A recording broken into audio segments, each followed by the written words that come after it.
The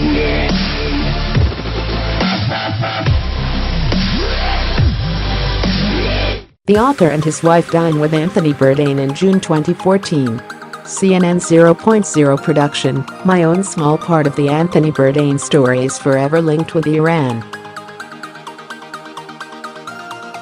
When Tony's team asked me and my wife, Yegi, to appear on the Iran episode of his show Parts Unknown, I understood what a special opportunity it was.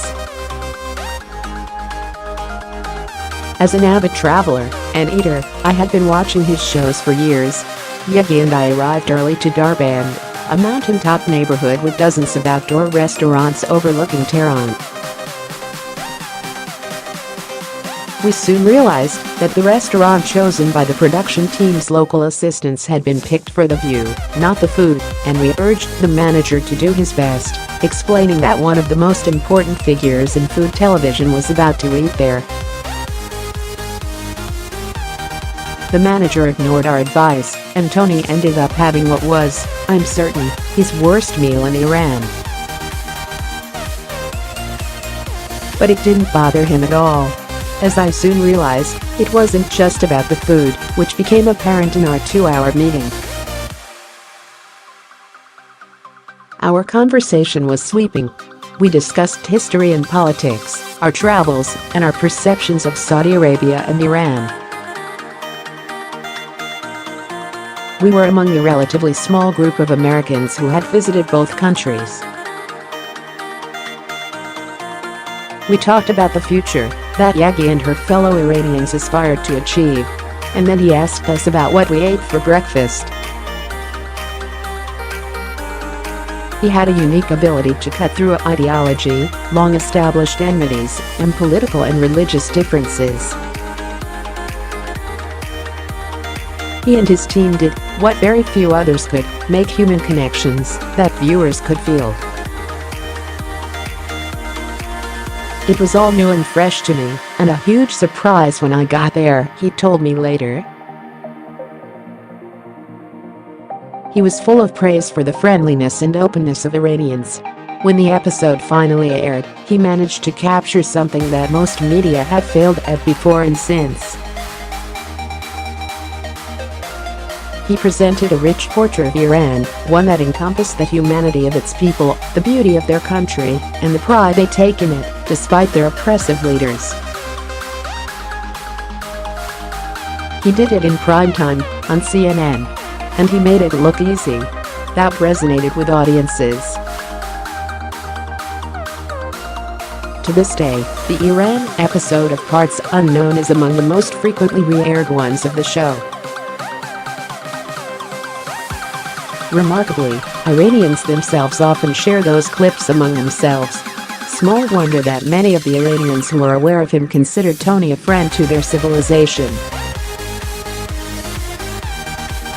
I'm thankful for that. I also have more personal reasons for gratitude. That same episode later became an integral part of efforts to raise awareness about our arrest and imprisonment, which took place a few weeks after we taped.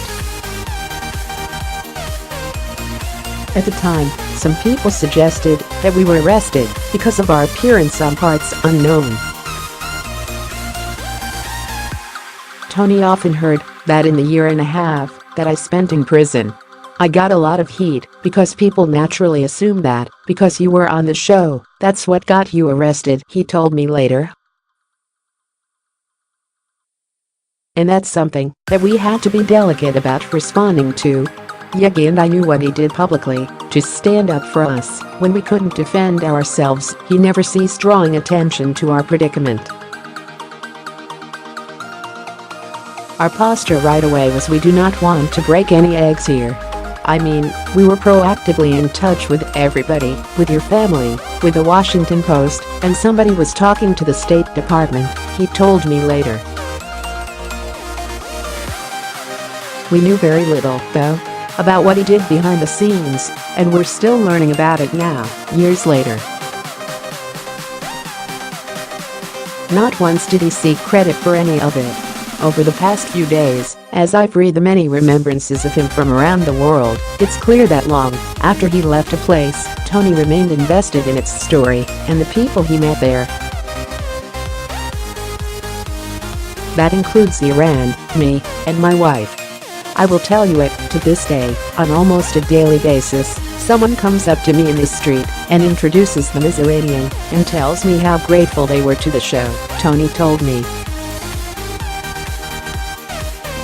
They're the most emotional encounters I have on the street, again, and again, and again.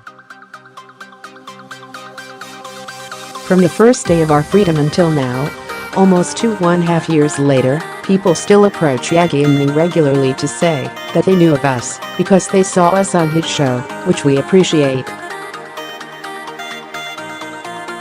Many of them still mistakenly blame the episode for our arrest. In fact, nothing could have been further from the truth. Tony's steadfast support of the campaign for our freedom has stayed with people, and I've been hearing about it more than ever since his death Friday. While my family and the Post were unflappable in their efforts to win my release, the clip of Yegi and me sitting down to a meal with Anthony Bourdain made us, for many people, a cause worth caring about. Read more. These people I interviewed in Iran clearly loved the country. So why did it put them in jail? Brilliant, fearless spirit, fans and friends mourn Anthony Bourdain, who died at 61.